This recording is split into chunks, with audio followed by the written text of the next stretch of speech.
Hello and welcome to another episode of Latitude. On this episode, we have a unique Pakistani who is well known across the world for his very bold views, a commentator, a former journalist, an expert on international affairs, Pakistani diplomat and ambassador to the US, and also very well known as author of some of the most talked about books on Pakistan, Mr. Husain Haqqani. Welcome to the show, sir.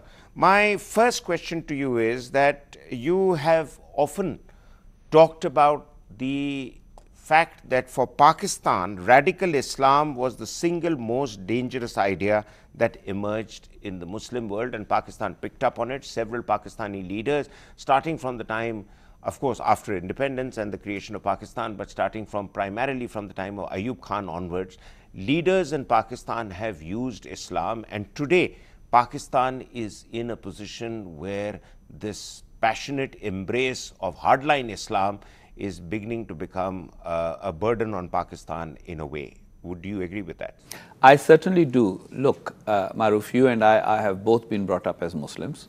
There is no single Islam. No religion with 1 billion plus followers can have only one interpretation. Islam has a 14th century history. In 14 centuries, Islam has been practiced differently by Muslims in different places. The idea that there should be uniformity in the approach to Islam, number one, that uniformity should be imposed by force, and thirdly, that Islam is essentially political rather than a way of connecting the human to the divine, that is radical Islam. And that is definitely the most dangerous idea, which threatens Muslims more than anything else. Because as it is, half the world's Muslim population is illiterate. Muslims collectively do not contribute to the global GDP proportionate to their numbers. If you take out the oil-producing countries, the Muslim world's output is much less than that of comparable countries. Arabic, for example, is the language of 300 million people. Urdu is the language of another 300 million people. But the number of books that are written every year in Arabic or Urdu are far fewer than the number of books each year published in Romanian, which is the language of only 12 million people. Those are not good things, and in that environment, instead of radicalism, Muslims should be embracing pluralism and figuring out how to improve their lot in this world, not in the hereafter, which of course is something we do as a matter of faith. Very true, sir. In fact, that leads me to my connected next question, and that there are views, but I think your view is pretty clear on this, that the fundamental question of identity for Pakistanis has always revolved around that we are not Indians, because if we are seen as Indians, we'd be seen as second-rate Indians. And some quotations have been quoted from your writings. I read elsewhere in Jaswant Singh's book where he quoted General Zia to say that Egypt can be Egypt without Islam and Turkey can be Turkey without Islam, but Pakistan without Islam would be seen as a second-rate India. Well, I of course am somebody who was born a Pakistani. I didn't exist. I hadn't been born at the time of partition and the creation of Pakistan. I argue that Pakistan exists, and we can have an existential approach to Pakistan. We can have a functional approach to Pakistan, focus on the prosperity of our people, focus on improving our national indicators, but instead our leaders have chosen to define Pakistani nationalism through the prism of anti-Indianism. It has been disastrous. All it has done is it has bred hatred. It has created a competition that is unnatural. The size difference between Pakistan and India is the same as between Belgium and France. You've said if that. Belgium, yes, I've written that in my latest book, India versus Pakistan, which I commend to your viewers. It has just been published recently. India versus Pakistan, why can't we just be friends? And I make the point in that if Belgium decided someday that the only purpose of its existence was to compete with France, then Belgium would have to make a whole lot more chocolate than it does to be able to get there. The better objective for Pakistan would be to try and focus on its own development. Why live in a stage of eternal competition? As far as insecurity is concerned, Pakistan now has nuclear weapons. Nuclear weapons should confer a degree of security on a country. Instead, Pakistan still remains insecure, and that insecurity is psychological, it's not material or political. And interestingly, that leads me to the next question, and that is that insecurity is something that the military establishment in particular feeds off. You have also, I want to elaborate on that, you have also said that the Muslim League's lack of preparedness for independence in 1947 lies at the root of the Kashmir problem.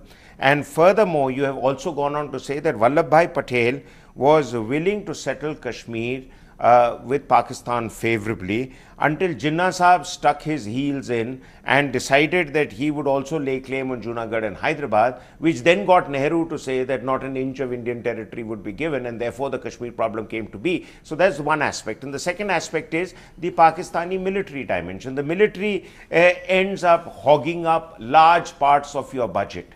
You have yourself said that 40% of Pakistan's budgetary allocation goes just for the army. After that, there is another 20 to 30% which goes for Navy and the Air Force. So Pakistan ends up allocating, and this has been from times immemorial, that about 75% of its funding goes for security related Pakistan's issues. First budget, Maruf, in 1948 allocated 80% to the military. Absolutely. There's a background to it.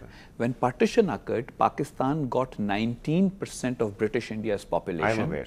17% of its resources, but 33% of his army. Now, most countries raise an army proportionate to the size of the threat that they face. In Pakistan's case, the size of the army determined how Pakistan would present the threats that it faces, because you have to raise the size of the threat to match the size of the army you have inherited. And in that sense, the army became a problem. Look, all countries need an army. Pakistan needs an army. But Pakistan's army, all countries have an army, but Pakistan's army has a country to back its agenda. And that is something we need to change for the sake of Pakistan. That doesn't mean I'm anti-Pakistan army. That doesn't mean I do not respect the Pakistan army. We need soldiers who defend our country. We do not need soldiers who define our country. The definition of our country should come from the rest of the nation, and the military should only perform the function that it does. But that is not the case in Pakistan because of the sheer fact of how it arose. As far as Kashmir is concerned, I have in this book that you cited brought the evidence of how Pakistan was totally ill-prepared for absorbing the various princely states. So even the 14 states that were located within the borders of Pakistan, Pakistan was unable to negotiate with them until several months after independence. With the exception of Swat. Swat is the only one, and that was because the ruler of Swat, the Wali, actually himself, he just decided that he wanted to be part of Pakistan because his state was located right in the heart of Pakistan, and he believed in it, and his family still remains a very prominent Muslim League family in Pakistan. But that was his decision. It was not the government of Pakistan that approached him. He did it on his own. The other 13 states that needed to be negotiated with weren't approached until after independence. And in case of Kashmir, there was a standstill agreement, and very frankly, that standstill agreement was violated by the Lashkar, the tribal Lashkar that invaded there, opening the way. With leadership provided by the Pakistan Army, as you've also talked about General Akbar Khan. As General Akbar Khan has pointed out, he was the leader of that, the famous book Raiders in Kashmir, and there are others. I want to come to a connected issue, and that led to Pakistan's leaning towards the United States and a dependence on the US for a long time, or assumed by Pakistanis that the US was strategically dependent on Pakistan. And it's a point that you have also made in your book on Magnificent Delusions. But the point that we need to understand is that this relationship between the US and Pakistan was going Pakistan's way on many occasions in history. But I think, as you have talked about, that post the expose of bin Laden, the tide has begun to turn around Pakistan, and now patience in the US is more or less exasperated with Pakistan, or am I reading too much into it? No, you are not reading too much. Actually, the fact is that until the discovery of Osama bin Laden in Pakistan, US-Pakistan relations was the purview of an American elite that comprised people in the Defense Department or in the State Department. So they looked at things from their own perspective, their bureaucratic interests. The CIA saw ISI as an ally for information gathering or intelligence gathering, and they were a little more forgiving for whatever they saw as Pakistan's transgressions, not keeping the promises over nuclear weapons, continuing and persisting with jihad well after the Afghan jihad was over, etc. And the US weapon systems being used against India. Which was also a violation of our agreements with the United States. So America looked the other way. The discovery of bin Laden in Pakistan made the US-Pakistan relationship a subject for discussion by the ordinary American. And since then, I was ambassador at that time, I warned my government that this is a problem that we will face. Average congressmen and senators now have to deal with people who have a critical view of Pakistan. And if you look at American mass media, the film industry, television, there are more and more shows that portray Pakistan in a negative light. So the old era in which a Pakistani foreign minister can befriend an American Secretary of State and do things, that is over. Interesting, interesting. We'll be back after a break to continue to look at the various issues that dominate Pakistan's relationship, primarily with India, but also with the rest of the world and the US. And Mr. Haqqani will continue to be with us. That after a break.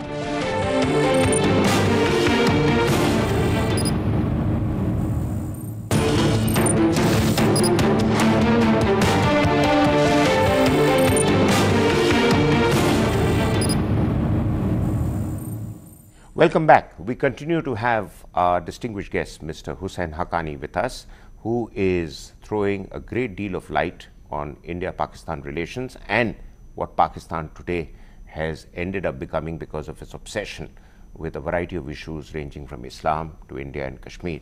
Mr. Haqqani, sir, you have talked about the fact that Benazir Bhutto once apparently, and you've work closely with her in as much as you work closely with even Nawaz Sharif, other than being ambassador to the US. So you've kind of looked at the Pakistani deep state from various angles.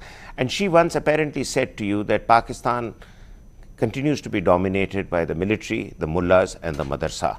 That has been the subject of a very important book by you. And criticizing the Pakistani military needs a lot of guts. So you're obviously a man who is watched and under a lot of pressure. Where do you see this obsession of the Pakistani military in using every trick in the book and then continue to use deniability as they do with the proxy war and jihadi and so-called jihadi terrorist groups now in India as a tool to keep the pressure on India? And this is not the first time the Pakistan army has done it. They've done it since independence. They've always tutored and used irregulars. This is not new. So where is it going? In my book, I go into detail and trace the idea of irregular warfare to Ayub Khan's era, when Pakistan was trying to foresee what its challenges were going to be. Pakistan at that time still had East Pakistan, and and although the Americans had paid for 4 new divisions for the Pakistani military, Pakistan felt that it would never be able to catch up on the size difference with India. So there the idea was born that irregular warfare will be the equalizer. And somebody who served in something called the National Reconstruction Bureau, or the Bureau of National Reconstruction, that Ayub Khan had created after imposing martial law in 1958, a gentleman by the name of Aslam Siddiqui actually wrote a whole book in which this theory was propounded. And since then, this has been part of the doctrine. As far as deniability is concerned, actually the reason they need to deny is for legitimacy internationally. Because when the Americans and the British and the other countries say, why do you have these extremists like Hafiz Saeed and all that in your country, they turn around and say, we don't have any evidence of them doing anything that is of a terrorist nature. So that denial is essentially built into the difficult equation that they have. They want to use them, but they also need Western support. And you can't have Western support, especially after 9/11, if you are a nation engaged in terrorism, which is why I say Pakistan needs to end support for terrorism for its own sake. Interesting, because you've also gone on to say, and I think you're the only Pakistani who has said it, and I've quoted you on a couple of times on this. I read you with a lot of interest, and every time you say you are the only Pakistani, it scares me a little because I want to believe that there are many Pakistanis who think like me. They just don't have the opportunity. They don't come out so. They don't have the opportunity to say it. But what I'm getting at is that you are the one Pakistani who has said a couple of things. One is that just after the 26/11 attacks, General Pasha met General Hayden, then head of CIA, and said these were our boys. And you've then gone on to qualify a bit more that what he meant by these were our boys, but up to a point you've qualified. So it'd be nice if you can reiterate that, because you met General Hayden just after that very evening, I met both and General you Hayden. keep meticulous notes, you have said. So therefore, you're not talking through your hat. I met both General Hayden. Can you recap for us some of the salient points of the discussion that General Pasha had with General Hayden, which were then transferred to you? Well, I would want your viewers to actually read my book, which is an easy read. It's not a long or big book, India versus Pakistan, in which I cite the whole detail. General Pasha was the head of the ISI at the time. He came to the United States. He met with General Hayden, who was at that time the director of the CIA. And then General Pasha came to brief me because I was Pakistan's ambassador to the US, so he had to brief me before he left Washington, D.C. General Hayden informed me that General Pasha had informed him that the perpetrators of 26/11 were definitely from Pakistan. He stopped short of acknowledging that there was any state involvement in it. And then when he and I met, General Pasha and I, General Pasha said to me कि ये लोग हमारे थे, लेकिन ये operation हमारा नहीं था, meaning that the ISI had not sanctioned that operation, or at least top leadership had not sanctioned it. My response to that was कि अगर हमारे लोग हमारे अपने काबू में नहीं हैं, तो फिर हमारा क्या बनेगा? What's going to happen to us if our own people are not in control? Ironically, while I may be the only Pakistani who acknowledges, the same episode has been narrated by General Hayden in his book, which has just come out in the US, and Secretary of State Condoleezza Rice. So both of them confirm that Pakistan's intelligence had acknowledged that the perpetrators of 26/11 were from Pakistan. And then you go a step further to say that quite clearly there were retired military officers of ISI linkages who were probably involved in this operation. That's the inference we can draw. And you then have even suggested in your various writings that because of that, India has soft pedaled, not pushing this information and evidence strongly in the international forum to get Pakistan to come clean on what their role was. So quite well, my information was based on what General Pasha had informed the Americans. So I do not know who these people were personally because I was sitting in Washington, D.C., but Pakistan's intelligence service, the ISI, did communicate with the CIA, and the CIA did keep us in the loop because I represented the government of Pakistan, so I knew from them, and they said that there was evidence of retired military personnel being part of the operation. And why India has not pursued this more vehemently, I think you should, as an Indian, ask yourself and ask your colleagues. My own impression is that India's leaders also do not want a complete breach with Pakistan. My own suggestion to Indians has always been you should engage, but you should engage without illusions. Right. But unfortunately, in the city where we are sitting today, illusions often persist. I know, and you've gone on to suggest also that engage with various groups in Pakistan, which is my view also.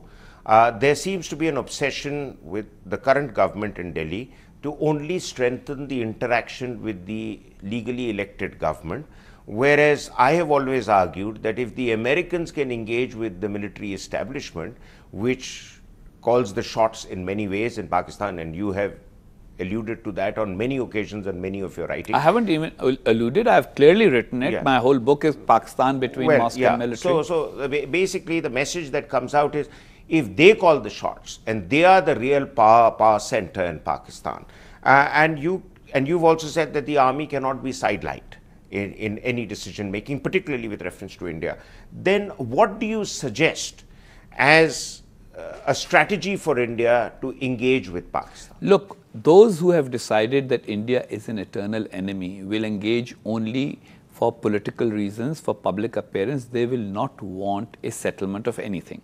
So even if you engage with the military, military to military relationship like the Americans have, even then you will not get anywhere, because the Pakistani military does not think of America as an existential enemy, but they do think of you as an existential enemy. Engaging with the civilian government has the weak side that the civilian government does not always have full control of foreign and national security policy. I have suggested that the India-Pakistan relationship is too important to be ignored. Both Pakistan and India need to become friends eventually. We need to postpone resolving disputes until after we have become friends, which is what most countries have done successfully. Any country that has had any success in overcoming past hostilities has become friends first, and they have then tried to discuss their disputes. I personally think India needs to understand the value of patience. Do not think that each time you meet a Pakistani senior leader, you will have a breakthrough, because each time you expect a breakthrough, there is a breakdown. Absolutely. And I want to come to perhaps my last question, which is, again, you made this very prominent quote to say, plebiscite would never happen in Kashmir, said Ayub Khan in 1959. And this seems to be a forgotten message in Pakistan. Well, forget about Pakistan, it's a forgotten message here also. Yeah, but most of your officials didn't know that Ayub Khan said this. I found this in documents, American documents, where there was a memorandum of the recording and transcript of Ayub Khan's conversation with Eisenhower in 1959. True. So as early as 1959, 2 years after the last resolution of the United Nations about Kashmir, Ayub Khan was willing to recognize that plebiscite is not a realistic option, and that eventually Pakistan and India, along with the elected leaders of Kashmir, will have to talk about how to move forward. No, so therefore, the last quick point. You take Kashmir away from Pakistan's discourse with India, and don't you think Pakistan's military and its leaders will be left rudderless? Well, I don't think that they have to be left rudderless. They are being left rudderless because of the boat they have built. The boat they have built needs this rudder. I, as a Pakistani, want Pakistan to change its narrative. Let me finish on a couplet in Urdu, a sher in Urdu. Teri dua hai ki ho teri arzu puri, और मेरी दुआ है तेरी आरज़ू बदल जाए. So people in Pakistan want their wish to be fulfilled, but I want us to change our wish, because the wish we have is unlikely to be fulfilled realistically. Pakistan would be better off by having friendship with India without insisting that we should resolve the Kashmir dispute first, of which there seems to be no practical solution at this moment. At this point of time, sir, quite clearly there will be many more takers for your view in India than perhaps in Pakistan. But quite certainly, we've had, through Mr. Haqqani, a very deep insight into the issues that continue to dominate Pakistan's thinking, particularly in its relationship with India. Thank you very much for being with us on this show. We'll be back next week with another episode. Until then, goodbye and thank you.